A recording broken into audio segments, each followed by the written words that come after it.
Nai-stress o pagod na pagod ka na ba?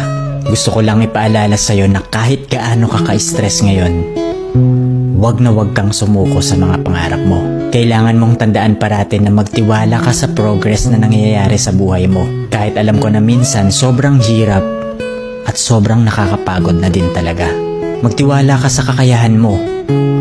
Ang dami mo nang nalagpasan na mga malalaking problema dati. Ngayon ka pa ba susuko? Patuloy ka lang na lumaban. Yung pakiramdam mo ngayon na nahuhuli ka na sa buhay, siguro dahil nakikita mo yung mga kakilala mo o yung mga kaibigan mo pakonti-konti may na-achieve na sila. Parati mong tandaan na lahat tayo ay may kanya-kanyang timeline sa buhay.